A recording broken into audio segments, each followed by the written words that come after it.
నమస్తే, welcome to the fourth estate. నేను దేవులపల్లి అమర్. వడ్డించేవాడు మనవాడైతే బంతిలో ఎక్కడ కూర్చున్నా పర్వాలేదన్నది పాతకాలం మాట. అధికారంలో ఉన్నవాడు మనవాడైతే ఎక్కడ భూములున్నా కారు చౌకగా కొట్టేయవచ్చు అనేది నేటి మాట. ముఖ్యమంత్రి చంద్రబాబు నాయుడు ఆయనకు అత్యంత సన్నిహితుడు, భూ లావాదేవీల్లో దిట్ట అయిన మురళీమోహన్ మధ్య భూబంధం గురించి ఎంత చెప్పుకున్నా తక్కువే. నాడు హైటెక్ సిటీలో భూదందా నిర్వహించిన మురళీమోహన్ ఇప్పుడు తాజాగా రాజధాని అమరావతి సమీపంలో వాలిపోయారు.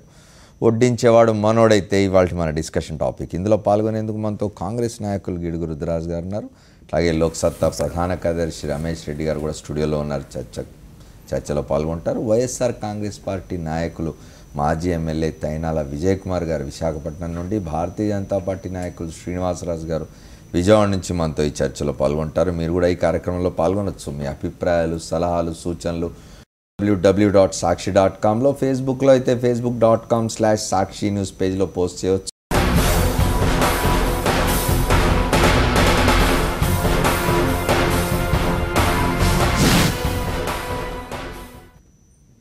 రాజధాని అమరావతి సమీపంలో ముఖ్యమంత్రి సన్నిహితుడు మురళీమోహన్ జయభేరి మోగించబోతున్నారా? నాడు హైదరాబాద్ హైటెక్ సిటీ విషయంలో వ్యవహరించిన రీతిలోనే అమరావతి భూముల విషయంలోనూ చంద్రబాబు మురళీమోహన్ బంధం కొనసాగుతున్నదా? జయభేరికి చంద్రబాబుకు లింక్ ఏమిటి అసలు?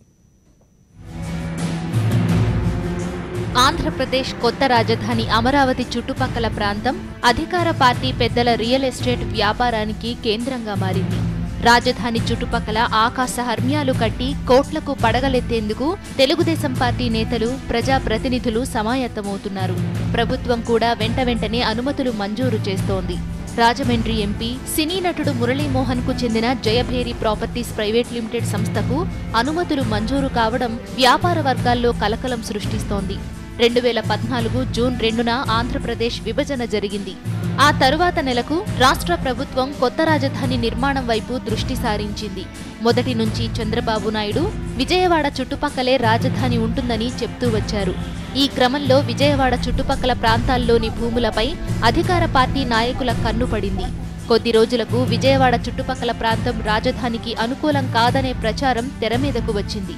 దీంతో విజయవాడ, గుంటూరు మధ్యనున్న ప్రాంతంలో విలువైన భూముల ధరలు కాస్త తగ్గాయి. ఇదే అదునుగా అధికార పార్టీ పెద్దలు వ్యూహాత్మకంగా పావులు కదిపారు. రాజధాని ఎక్కడ వస్తుందో ముందే తెలుసుకుని ఆ చుట్టుపక్కల ప్రాంతాల భూములను తక్కువ ధరకు కొనుగోలు చేశారు. తాడేపల్లి మండలం కుంచనపల్లి గ్రామంలో 80/4, 81/3, 81/4 తదితర రిజిస్ట్రేషన్స్తో ఉన్న సుమారు 7 ఎకరాల భూమిని టీడీపీ ఎంపీ, చంద్రబాబు నాయుడు సన్నిహితుడు మురళీమోహన్ కు చెందిన జయభేరి సంస్థ కొనుగోలు చేసింది. ఈ భూమిలో నివాస భవనాలు కట్టేందుకు అనుమతి కోరుతూ జయభేరి సంస్థ దరఖాస్తు కూడా చేసుకుంది. ఈ దరఖాస్తుకు జూలై 21న రాష్ట్ర ఎక్స్పర్ట్స్ అప్రైజల్ కమిటీ ఆమోదం తెలిపింది. రాజధాని అమరావతికి సరిగ్గా 20 కిలోమీటర్ల దూరంలో ఉంటుంది కుంచనపల్లి. జయభేరి సంస్థ కొన్న భూముల పక్క నుంచి జాతీయ రహదారి వెళుతుంది. సింగపూర్ ప్రభుత్వం రూపొందించిన మాస్టర్ ప్లాన్ ప్రకారం తాడేపల్లి నుంచి సీతానగరం మీదుగా రోడ్డు నిర్మిస్తే కుంచనపల్లి మరింత దగ్గరవుతుంది. భవిష్యత్తులో అన్ని విధాలా డిమాండ్ ఉండే భూమి ఇదని చెప్పుకోవచ్చు. డిమాండ్ను ముందే ఊహించిన మురళీమోహన్ తనకున్న రాజకీయ పలుకుబడితో అన్ని విషయాలు ముందే తెలుసుకున్న తరువాత కుంచనపల్లిలో భూములు కొన్నారని స్పష్టమవుతోంది. అయితే ఈ భూ లావాదేవీలకు సంబంధించిన విషయాలేవీ స్థానిక ప్రజలకు తెలియకపోవడం ఆశ్చర్యం కలిగిస్తోంది. అవసరం లేకపోయినా ఆ భూముల సమీపం వరకు సర్వీసు రోడ్డు కూడా నిర్మించారు.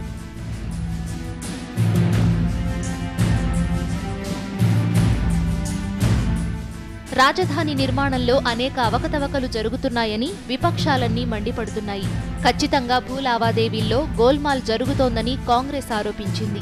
ఆంధ్రప్రదేశ్ ప్రభుత్వం, సింగపూర్ ప్రభుత్వం రెండు కలిసి రాష్ట్ర రాజధానిని కట్టబోతుందని చెప్పిన మీరు ఈ రోజున స్విస్ ఛాలెంజ్ పద్ధతి ద్వారా, అంటే ప్రైవేటు సంస్థల ద్వారా ఈ రోజున కట్టబెట్టే ప్రయత్నాన్ని ఏ విధంగా అర్థం చేసుకోవాలి? ఇందులో ఉన్న చీకటి ఒప్పందాలు ఏదో అనుమానాలున్నాయి. 99 సంవత్సరాలు లీజుకిస్తారా మీరు? మురళీమోహన్, చంద్రబాబు భూబంధం ఈనాటిది కాదు. హైదరాబాద్లో హైటెక్ సిటీ నిర్మాణం నుంచి ఇద్దరి మధ్య అనుబంధం కొనసాగుతోంది. హైదరాబాద్ శివారులో హైటెక్ సిటీ నిర్మాణం గురించి అధికారికంగా ప్రకటన రాకముందే నాటి సీఎం చంద్రబాబు నాయుడు బినామీగా ఆయన మిత్రుడు, సినీ నటుడు మురళీమోహన్ అక్కడ భూములు కొనుగోలు చేశారు. 1986లో హైదరాబాద్ గచ్చిబౌలిలో 10 లక్షల రూపాయలు చెల్లించి 2.34 ఎకరాల భూమిని మురళీమోహన్ కొనుగోలు చేశారు. ఇది జరిగిన కొన్నాళ్లకు కొండాపూర్, గచ్చిబౌలి, మాదాపూర్లో హైటెక్ సిటీ ప్రాజెక్టు నిర్మిస్తున్నట్టు చంద్రబాబు ప్రకటించారు. తక్షణం ఆ గ్రామాల్లో భూముల ధరలకు రెక్కలొచ్చాయి. ఐటీ, సాఫ్ట్వేర్ సంస్థల కోసం కేటాయించిన భూముల్లో చాలా వరకు బాబు తన బినామీ సంస్థలకే అప్పగించారు. వల్లూరిపల్లి అగ్రోటెక్, అర్జున్ కంప్యూటర్స్ వంటి సంస్థలు ప్రభుత్వం నుంచి నామమాత్రపు ధరకు భూములు సంపాదించుకున్నాయి. ఆ తరువాత కొన్నాళ్లకు ఎలాంటి సంస్థలు స్థాపించకుండా ఆ భూములను మురళీమోహన్కు, ఆయనకు చెందిన సంస్థలకు బదిలీ చేశాయి.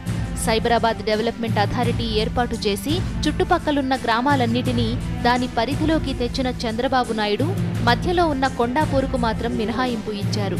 తద్వారా మురళీమోహన్ భూములకు ఛార్జీల భారాన్ని తప్పించి ఖజానాకు గండి కొట్టారని ఆరోపణలున్నాయి. అద్భుతమైన రాజధాని నిర్మించే క్రమంలో భూదందా జరగబోతుందనే విషయం గురించి చర్చిద్దాం. ఇంకో షార్ట్ బ్రేక్ తీసుకొని వద్దాం. రాజధాని నిర్మాణానికి సంబంధించి నిర్ణయం తీసుకున్న నాటి నుంచి రకరకాల మలుపులు తిరుగుతున్నది. అమరావతి ప్రాంతంలో రాజధాని నిర్మించడం కోసం అని చెప్పి స్థలాల సమీకరణ, సేకరణ ఇట్లాంటివన్నీ జరుగుతున్న క్రమంలో కొత్త కోణాలు కూడా వెలుగు చూస్తున్నాయి. దాని చుట్టూ రియల్ ఎస్టేట్ వ్యాపారం కోసం అని చెప్పి రాష్ట్ర ప్రభుత్వ అధినేత చంద్రబాబు నాయుడు గారి సన్నిహితులు భూములు కొన్నారన్న వాదన కొంతకాలంగా వినిపిస్తున్నది. ఇప్పుడు స్పష్టంగా జయభేరి మురళీమోహన్, ఆయన స్వయంగా అధికార పార్టీ పార్లమెంట్ సభ్యులు, ఆయన కొంత భూముల్ని ముందే కొనుగోలు చేసి పెట్టారని, ఎవరిని సంప్రదించకుండా ఆ స్థలాన్ని నిర్ణయించడం వల్లనే ఇవన్నీ జరుగుతున్నాయి, అప్పుడే అనుమానాలు వచ్చినాయని చెప్తున్నారు. దాని గురించి మాట్లాడడానికి మనతో రుద్రరాజు గారు ఉన్నారు. అట్లాగే మనతో వైఎస్ఆర్ కాంగ్రెస్ పార్టీ నాయకులు విజయ్ కుమార్ మనతో జాయిన్ అవుతున్నారు. లోక్సత్తా ప్రధాన కార్యదర్శి రమేష్ రెడ్డి, వైఎస్ఆర్సీపీ నేత మాజీ ఎమ్మెల్యే తైనాల విజయ్ కుమార్ ఉన్నారు విశాఖపట్నం నుంచి. భారతీయ జనతా పార్టీ నాయకులు శ్రీనివాస్ రాజు మనతో మాట్లాడతారు విజయవాడ నుంచి. ముందుగా రుద్రరాజుతో మాట్లాడే ముందు మనకు సాక్షి.comలో కొన్ని అభిప్రాయాలు వచ్చినాయి.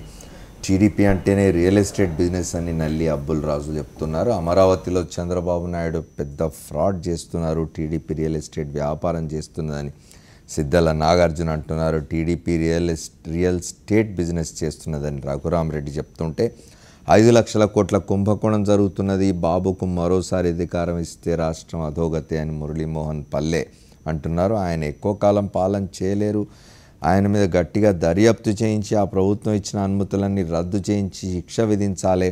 ఆయన తన సొంత వాళ్ళకే సాయం చేస్తున్నారు, సొంత కుటుంబాన్ని పైకి తెస్తున్నారు.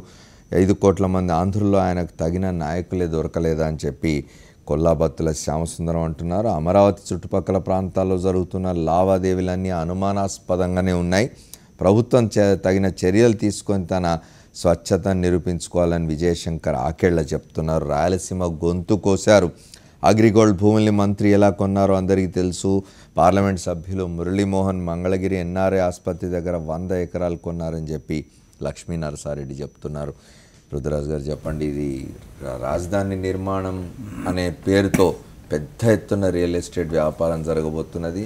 దానికి అధికార పార్టీకి సంబంధించిన నాయకులు లేదా అధికారంలో ఉన్న వారికి దగ్గరి వారు సన్నిహితులే ఎక్కువ భూములు కొన్నారు.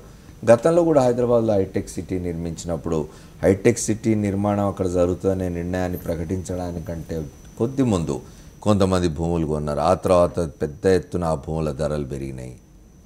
బేసికల్గా తెలుగుదేశం పార్టీ రాష్ట్రంలో అధికారంలోకి వచ్చి రాజకీయాల్లోకి వచ్చినప్పటి నుంచి కూడా రియల్ ఎస్టేటు వ్యాపారులు, రాజకీయ నాయకులకి ఇద్దరికి లైన్ డిమార్కేషన్ లేకుండా పోయింది. గతంలో కూడా 83, 85లో అధికారంలోకి వచ్చినప్పుడు కానీ, తర్వాత 99లో అధికారంలోకి వచ్చినప్పటి నుంచి కూడా కొంచెం రియల్ ఎస్టేటు 4 రూపాయలు సంపాదించే వాళ్ళు, ఇటువంటి వాళ్ళందరూ కార్పొరేట్ ధోరణి ఉన్న వాళ్ళే క్రియాశీలకంగా రాజకీయాల్లోకి రావడం, వాళ్లే కంపెనీలు పెట్టడం, వాళ్లే ఇది చేయడం జరుగుతోంది. దాంట్లో భాగంగానే గతం నుంచి కూడా జైబేరీ సంస్థ మనం హైదరాబాద్లో తీసుకున్నప్పుడు హైటెక్ సిటీకి పక్కనే ఉన్నటువంటి భూమి ఇప్పుడు కూడా మనకు కనపడుతూ ఉంటుంది. చాలా కాలం అది అక్కడ పెద్ద పెద్ద అపార్ట్మెంట్స్, విల్లాస్ ఏర్పాటు చేసినటువంటి సంస్థ. ఈ విధంగా వాళ్ళు ఎక్కడైతే ప్రభుత్వానికి ముందుగానే కొంత సమాచారం ఉంటుంది, ముఖ్యమంత్రి గారి స్థాయిలో కానీ ఇతర స్థాయిలో కానీ కొంత సమాచారం ఉంటుంది కాబట్టి ఆ సమాచారాన్ని యూటిలైజ్ చేసుకోవడం ద్వారా వీళ్ళు ఆ ప్రదేశంలో ముందే జీవోలు వచ్చేటువంటి అవకాశం ఉంటుంది కాబట్టి ముందే అక్కడ ల్యాండ్ని ఎక్వైర్ చేసి పెట్టుకోవడం, అంటే ముందే కొంత ఇండికేషన్స్ ఇస్తారు.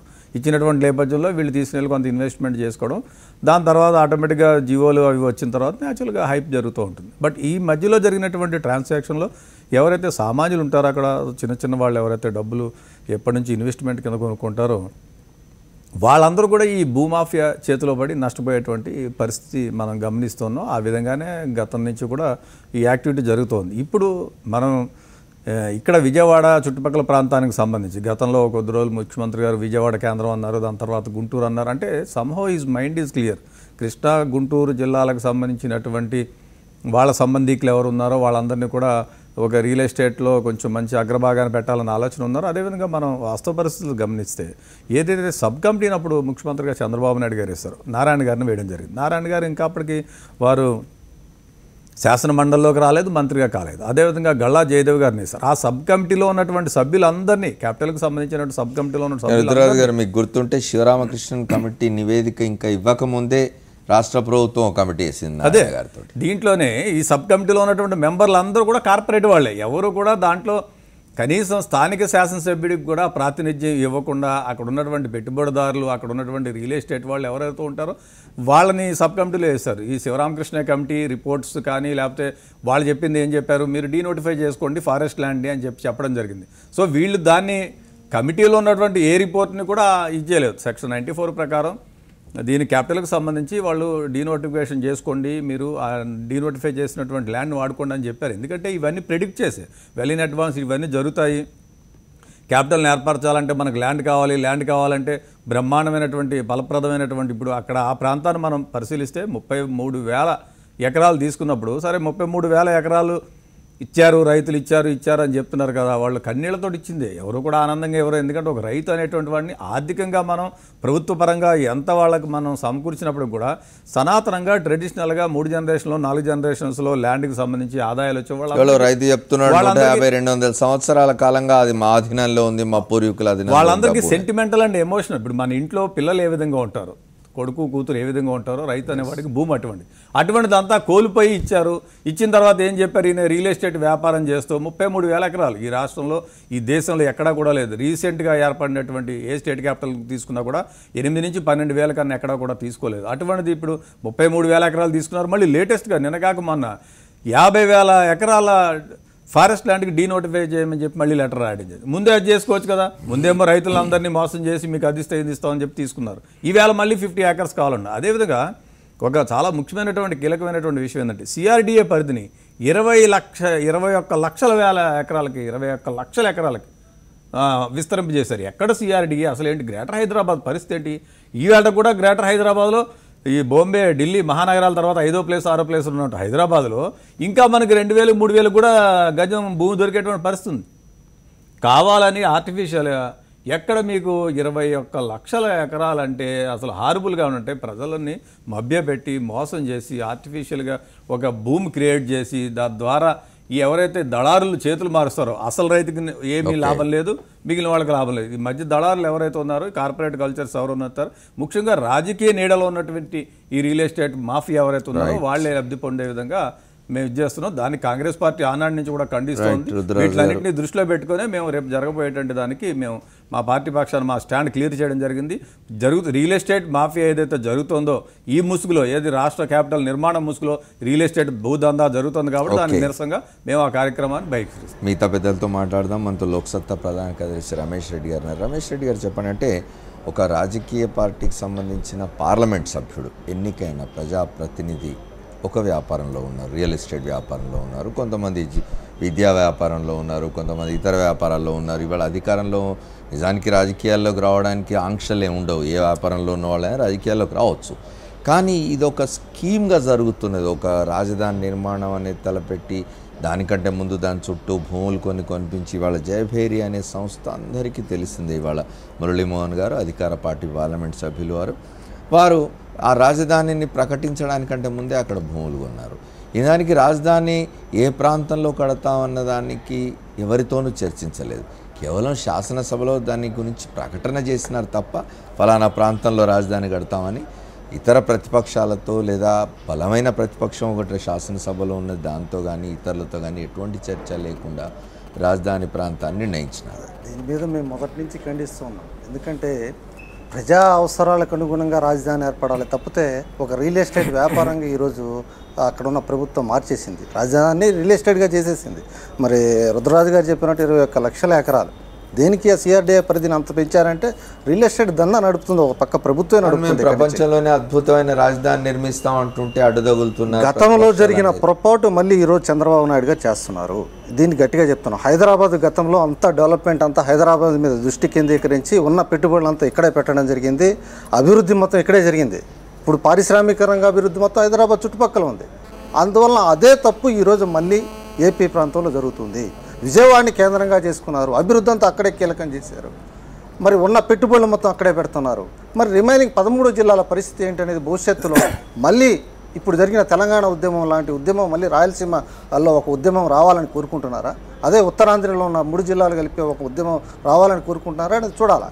మరి అంత అవగాహన కలిగిన వ్యక్తి ఈరోజు మరి ఇప్పుడు చెప్తున్నారు, మీరు చెప్తున్నట్లే మరి కార్పొరేట్ సంస్థలకు చెందిన వాళ్ళంతా ఇప్పుడు రాజకీయాలకు వచ్చారు. వీళ్ళంతా రాజకీయాన్ని ఒక పెట్టుబడిగా మార్చుకున్నారు. ఈరోజు రాజకీయం అనేది పెట్టుబడి, దీనిలో పెట్టుబడి పెడితే రేపు సంపాదించుకోవచ్చు అన్న అవగాహనతోనే ఇప్పుడు అక్కడ ముందే వీళ్ళకి తెలిసిపోతుంది ఎక్కడెక్కడ ఏమిటి, మరి ఎక్కడ దీని మీద రాజధాని ఎక్కడ పెట్టాలనేది ఎక్కడ ప్రతిపక్షంతో కానీ తర్వాత సార్ రాజకీయ పార్టీలను పక్కన పెట్టండి, స్వచ్ఛంద సంస్థలు ఉన్నారు, మీడియా మిత్రులు ఉన్నారు, మరి చాలామంది నిపుణులు ఉన్నారు. వాళ్ళందరితో కనీసం ఒక సమావేశాన్ని ఏర్పాటు చేసి మనకు అనుకూలమైన ప్రదేశం ఏ ప్రదేశం పెడితే మనకి అన్ని 13 జిల్లాలకు అనుకూలంగా ఉంటుంది, అభివృద్ధి సమానంగా జరగాలంటే 13 జిల్లాలు అభివృద్ధి చెందాలంటే ఏ విధమైన నిర్ణయాలు తీసుకోవాలి, ఎక్కడ ఎంత పెట్టుబడి పెట్టాలనేది కనీసం ఒక్క మీటింగ్ కూడా ఏర్పాటు చేయలేదు ఈరోజు కూడా. మరి ఇవన్నీ చూస్తుంటే దాదాపుగా మళ్ళీ రానున్న ఎలక్షన్స్లో ఇదేందో బూచి చూపించేసి పెద్ద ఎత్తెత్తు కట్టడాలు చూపించేసి ప్రజల్ని మభ్యపెట్టే పని చేసి మళ్ళీ రాజకీయ లబ్ధి పొందే పరిస్థితి ఈరోజు చంద్రబాబు నాయుడు కల్పిస్తున్నారు. ఓకే, మనం మిగతా పెద్దలతో కూడా మాట్లాడదాం. మనతో భారతీయ జనతా పార్టీ నాయకులు శ్రీనివాసరాజు గారు ఉన్నారు విజయవాడ నుంచి, విశాఖపట్నం నుంచి తైనాల విజయ్ కుమార్ గారు ఉన్నారు. విజయ్ కుమార్ గారు చెప్పండి, వైఎస్ఆర్ కాంగ్రెస్ పార్టీ ఈ అమరావతి రాజధాని శంకుస్థాపన కార్యక్రమాన్ని బహిష్కరించడం మీద అధికార పార్టీ విమర్శలు చేస్తున్నది. అయితే చాలా స్పష్టంగా అక్కడ ఈ రాజధాని ఎక్కడైతే రేపు శంకుస్థాపన జరగబోతుందో దాని చుట్టుపక్కల ఒక పెద్ద ఎత్తున రియల్ ఎస్టేట్ వ్యాపారం ఒకటి ప్రారంభం కాబోతుంది. ఆ వ్యాపారం అంతా కూడా అధికార పార్టీ నాయకుల చేతుల్లో ఉందనే విమర్శలు వస్తున్నాయి. నిజానికి స్పష్టంగా కనిపిస్తున్నది మనకు. జయబేరి అనే సంస్థకు కుంచనపల్లిలో 7 ఎకరాలు రాజధాని ప్రకటన కంటే ముందే ఆయన కొనుక్కున్నాడు అక్కడ. ఇవన్నీ ఎట్లా చూస్తారు మీరు? అమర్ గారు నమస్తే అండి. నమస్తే. ఇప్పుడు ఇది ముందుగా మనకి ఇది తెలిసిన విషయం అండి. చాలాగా ప్రజలు మోసం చేశారు కానండి శ్రీకృష్ణ కమిటీ రిపోర్ట్ని కానీ దాన్ని ఎందుకు వ్యతిరేకించి రిజెక్ట్ చేశారనే విషయాన్ని ఎక్కడైనా చర్చించారా? ఇందాక పెద్దలు మిత్రులు చెప్పారు, అసెంబ్లీలో చర్చించాల్సిన విషయాలు చర్చించలేదు. రాజధాని నిర్మాణం ఎలా చేయాలి, మీరు అన్నారు ప్రధాన ప్రతిపక్షాన్ని కానీ ఇతర పార్టీ పక్షాలు కానీ. అసలు బేసికల్గా శ్రీకృష్ణ కమిటీ చెప్పింది ఏంటి? ఒక రాజధాని నిర్మాణం ఒక చాట మళ్ళీ జరగకూడదని చెప్పింది. గతంలో హైదరాబాద్ నిర్మాణం జరగడం వల్ల ఈ అనర్థాలు వచ్చినాయి. 1, 2 తర్వాత మెట్టు ప్రాంతాన్ని, వ్యవసాయానికి ఉపయోగపడని ప్రాంతాన్ని, గవర్నమెంట్ ల్యాండ్ని ఇటువంటి ప్రాంతాలు తీసుకోమంది. కానీ పూర్తిగా వ్యతిరేకంగా ఇవాళ శ్రీకృష్ణ కమిటీని పక్కన పెట్టేశారు. అలా ఉంచండి. ఎందుకు పక్కన పెట్టారనే విషయం ఎక్కడ చర్చించలేదు, చట్టసభలో ఎక్కడ దాని గురించి మాట్లాడలేదు, అయిపోయింది. తర్వాత ఇవాళ నదీ ప్రవాహం దగ్గర నిపుణులు చెప్తున్నారు నదిలో వరదలు వస్తే ప్రమాదం ఉంది, ఇవి చాలా విషయాలు వాస్తవ రూపంగా జరుగుతున్నాయి.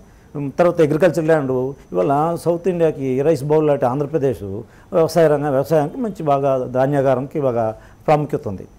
ఇక్కడ వ్యవసాయ భూమి తగ్గిపోయే పరిస్థితికి ప్రోత్సహిస్తున్నారు. సో స్వతహాగే ఇవాళ పల్లెలు, గ్రామాలు, పట్టణాలు అన్నీ వలస వెళ్ళిపోతున్నారు, పట్టణాలు పెరిగిపోతున్నాయి జరుగుతున్నాయి. దీన్ని ఇవాళ పెరుగుతున్నటువంటి 99-94 మధ్య నుంచి పెరుగుతున్న తాలూకా ఈ పట్టణాల పెరుగుదలని ఇవాళ తెలుగుదేశం ప్రభుత్వం క్యాష్ చేసుకోవడానికే ఆ రోజు విభజనకి ఉత్తరం ఇవ్వడం కానీ, విభజనలో పాల్గొనడం కానీ, ఇవాళ విభజనకి ఎవరండి ప్రధాన ముద్దాయిలు? కాంగ్రెస్ అయితే అది ప్రధాన ముద్దాయే, 2 బీజేపీ, 3 చంద్రబాబు నాయుడు 3వ ముద్దాయి. ఈ 3వ ముద్దాయి ఉద్దేశపూర్వకంగానే స్కెచ్ చేశారు. అధికారులకు వచ్చారు, వచ్చిన తర్వాత ఎక్కడ రాజధాని నిర్మిస్తానన్న విషయం డార్క్లో ఉంచారు. క్లారిటీ ఇచ్చారండి. చెప్పింది ఒక దగ్గర, చేసింది ఒక దగ్గర. దాన్ని చెప్పిన విస్తీర్ణం ఎంత, పెంచుతున్న విస్తీర్ణం ఎంత, నగరం ఎట్టిపోతుందో తెలియదు, చెప్పలేని పరిస్థితి, రింగ్ రోడ్ ఎక్కడ వస్తుందో తెలియదు. హైదరాబాద్లో ఉన్న ఆయన అనుభవాన్ని ఇక్కడ ఎలా దీన్ని డబ్బు చేసుకోవాలనే విధానం తెలిసిపోతుంది. ఒక సెక్షన్ ఆఫ్ పీపుల్ ప్రయోజనం కలిగిస్తున్నారు. ముఖ్యంగా మా ఉత్తరాంధ్ర జిల్లాలో మేము నష్టపోయినాం, మాకు ప్యాకేజ్ అన్నారు, మాకు రైల్వే జోన్ అన్నారు, మాకు హైకోర్టు వస్తుందని ఆశించాం, ఇలాగ అనేక ప్రయోజనాలు మాకు కోల్పోయినాయి. అలాగే రాయలసీమకి అనేక రకాల రంగాలు నష్టపోయాం. ఇవాళ పోలవరం ప్రాజెక్టు ఎవరైనా నష్టపోతున్నాం. ఇవాళ పట్టిపేమ ప్రాజెక్ట్ వేసి ఎంత నష్టమైంది, నీళ్ళతో వేసేస్తే అది నదిలో అనుసంధానం అండి, ఎంత అన్యాయం అండి. కట్టిన 3 రోజులకే గొట్టలు తెగిపోయి పడిపోవడం, ఇట్లా అయితే ఇదంతా కూడా ఒక తెలివిగా చేస్తున్న ప్రక్రియ, ప్రజల్ని మభ్యపెట్టి మోసం చేస్తూ చేస్తున్న ప్రక్రియ. ఓకే, ఒకసారి మనం శ్రీనివాసరాజు గారితో కూడా మాట్లాడదాం. శ్రీనివాసరాజు గారు నమస్తే. భారతీయ జనతా పార్టీ నేత, ప్రధానమంత్రి స్వయంగా రేపు వచ్చి ఇక్కడ శంకుస్థాపన చేయబోతూ ఉన్నారు. ఈ రాజధానికి, అమరావతి రాజధానికి అనేకమైన విమర్శలు వస్తున్నాయి. మరోపక్క నేషనల్ గ్రీన్ ట్రిబ్యునల్ చాలా స్పష్టంగా చెప్పింది, ఎట్టి పరిస్థితుల్లోనూ ఆంధ్రప్రదేశ్ ప్రభుత్వం అక్కడ ఆపరేషన్స్ చేయడానికి వీల్లేదు, అక్కడ దాన్ని ఆపండి అని చెప్పి మరి నేషనల్ గ్రీన్ ట్రిబ్యునల్ చెప్పిన దాన్ని కూడా పట్టించుకోవడం లేదు. ప్రధానమంత్రి స్వయంగా వస్తున్నారు మరి శంకుస్థాపన చేయడానికి. రెండవది, ఈ శంకుస్థాపన చాలా పెద్ద ఎత్తున, చాలా అద్భుతమైన, ప్రపంచంలోనే అద్భుతమైన రాజధాని నిర్మిస్తామని చెప్తున్న ఈ అమరావతి చుట్టూ అనేకమైన విమర్శలు చోటు చేసుకుంటూ ఉన్నాయి. జయభేరి అనే సంస్థ రియల్ ఎస్టేట్ వ్యాపారం చేయబోతున్నది. రాజధాని ప్రాంతాన్ని ప్రకటించడానికంటే ముందే రియల్ ఎస్టేట్ వ్యాపారానికి పునాదులు పడ్డాయన్న విమర్శ వస్తూ ఉన్నది. మీరు భారతీయ జనతా పార్టీ, మీరు కూడా భాగస్వాములుగా ఉన్నారు వారితో. ఈ విమర్శను మీరు ఎట్లా తీసుకుంటారు?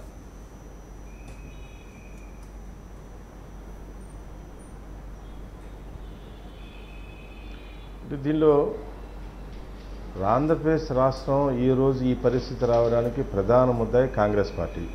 సార్, కాంగ్రెస్ పార్టీ శిక్ష అనుభవిస్తున్నది కాదు. కాంగ్రెస్ గారు శ్రీనివాసరాజు గారు కాంగ్రెస్ పార్టీయే కాదు, భారతీయ జనతా పార్టీ కాకినాడలో ఒకటి 2 రాష్ట్రాలు తీర్మానం పెట్టిందని మీరు కాదంటారా? చెప్పండి, కాదంటారా మీరు దాన్ని? లోక్సభలో మాట్లాడిన సుష్మా స్వరాజ్ గారు పెద్దమ్మనే కాదు చిన్నమ్మని కూడా పట్టించుకోండి అన్న మాట కాదంటారా? మనం మాట్లాడినామండి. చెప్తాను, నేను మాట్లాడానండి. మీరు నన్ను మాట్లాడతారా మీరు? చెప్పండి. కాబట్టి చంద్రబాబు గారు ఆ రోజున హైదరాబాదులో అన్ని దాన్ని డెవలప్ చేయడానికి కూడా ఒక డివైడింగ్కి ఒక కారణం ఉంది. ఈ రోజున ఈ సంవత్సరన్నర కాలంలోనే ఈ రోజున అటు రాయలసీమ, ఇటు ఉత్తరాంధ్ర ఇన్ని సంస్థలను తీసుకొచ్చింది కేంద్ర ప్రభుత్వమే. మొన్న బెల్లు రాయలసీమ ప్రాంతంలో మరి ఓపెన్ చేయటం, శంకుస్థాపన చేయడం జరిగింది.